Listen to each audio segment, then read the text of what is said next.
Okay, let's get back to the market. Oil and gas. Let's look at the big seven. Of course, you heard about Seplat's disappointing first quarter 2017 earnings, reporting loss before tax of close to $20 million US. That's one of the biggest, most capitalized oil and gas companies on our market. But look at the big seven, largely unchanged on Friday. A bit of a quiet, folks trying to get away from their trading engines and get on with the May Day holiday onto the markets, reopen tomorrow the 2nd. Corn oil, one of the retailers, big seven retailers, unchanged by that other number, 33.25. 40 oil, one of the big seven as well, 44.90 at the closing bell. The volume quite insignificant across board. Mobil had just 1,135 shares traded at 332. MRS also unchanged at 39.03.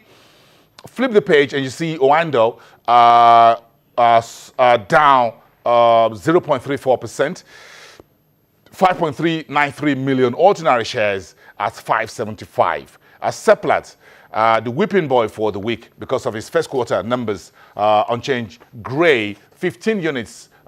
Investors very disappointed with that E&P company. Listed in Lagos and London Stock Exchanges, 410. And Total bringing the rare 13,346 units at 263 when the market shuts down for the weekend and the holiday. And all those companies are interested in Nigeria's refining business. But that's one very sticky problem for the country that's been producing oil in excess of 50 years with domestic refining capacity, one of the lowest among OPEC members. So what's the solution to this seemingly intractable problem for Africa's leading oil producer and exporter? So the industry experts gathered together by PricewaterhouseCoopers, known as PwC, in the week we just finished to look at perhaps we should go the way of modular refinery that the Ministry of Petroleum Resources has been talking about.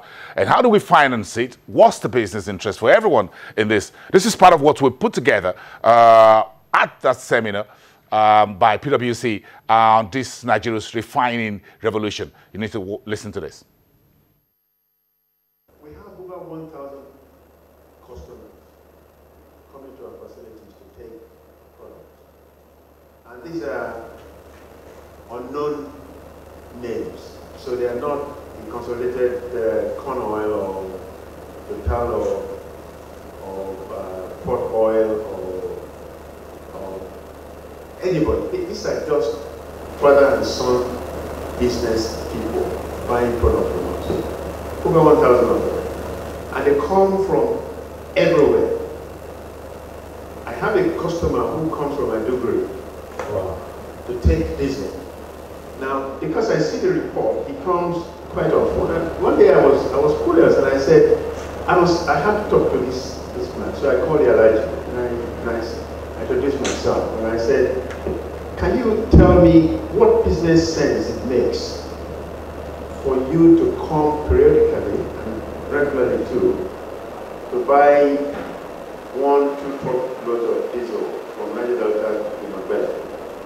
And the Elijah explained to me. He says it's simple.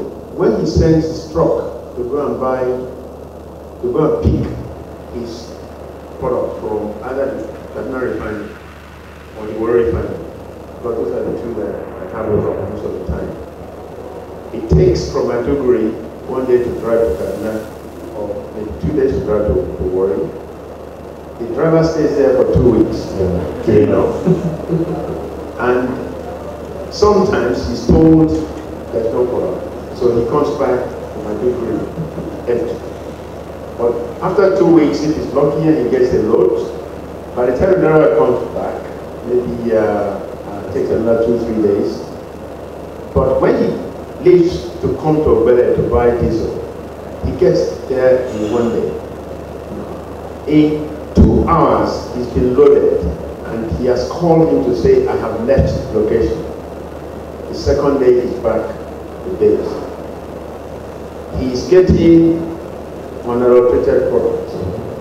So why should he not come to Ogbele once in a while if there's a product? It makes good sense. Now, So I get joy in the fact that here we are, a Nigerian producer, taking Nigerian crude, putting it through our system, producing and being able to sell in Nigeria. So we're creating value. The marketers operate in a Naira economy. Yes. The petroleum products which we sell it in Naira. Yes. So if we buy the crude in dollars, it's not the problem. The problem is access to the dollar and what the exchange rate is going to be. Because don't forget that the real challenge the downstream players are facing today is this same FX issue. Are you accessing FX at 306, or are you accessing it at 370, or are you accessing it at 390 or 400, as the case may be?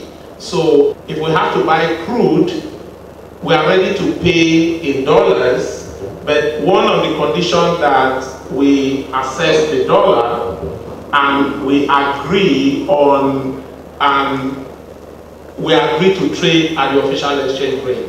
As a matter of fact, we have a modular refinery project which we are working on right now with a